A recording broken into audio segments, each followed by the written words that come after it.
Number 12 of 14 tips for a struggling marriage is give each other a break.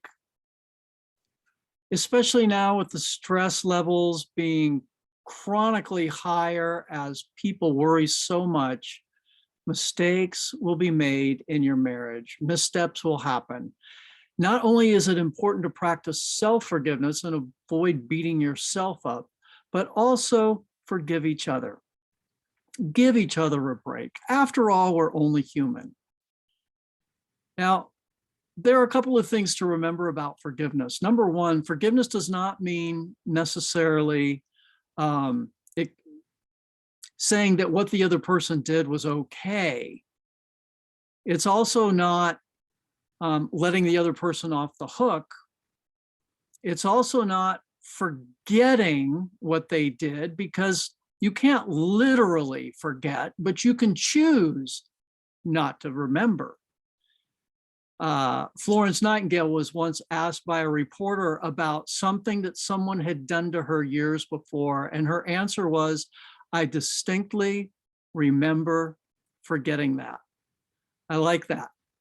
Your brain's like a computer, you know, it holds everything that happens, but you can choose to forgive, and you can choose to not call it up to remembrance again. Kind of like putting a file in a folder, in a file cabinet, closing the drawer, locking it, and throwing away the key. You know it's there, but you're not going to bring it up again. Another thing that forgiveness is not a feeling. Forgiveness is a choice. And it's a choice that you can make at any time. You can make it immediately, you can make it eventually, but the sooner, the better.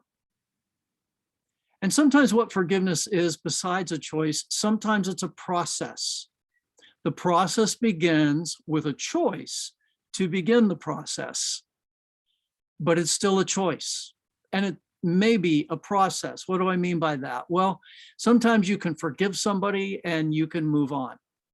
Other times it keeps coming up even though you don't want it to. It keeps coming to your mind. You still have that sick feeling in your gut about what that person did to you or what your spouse did to you.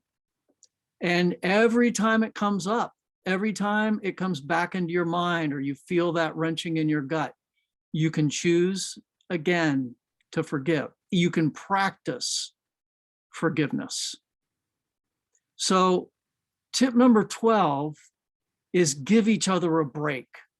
Learn to be forgiving, because unforgiveness is the acid that destroys the vessel in which it's stored. You're not letting them off the hook, you're letting yourself off the hook. If you can imagine like a large fishing pole and this big hook in your cheek because of this thing that somebody did to you, that your spouse did to you. Forgiving them is like removing that hook from yourself, and you're no longer connected to them through that unforgiveness or that wound, because you've chosen to release them. You've chosen as well to release yourself. Forgiveness is more for you than it is for the other person. So, tip number 12 of the 14 tips for a struggling marriage from thrivingmarriages.com. And next time, we'll look at number 13.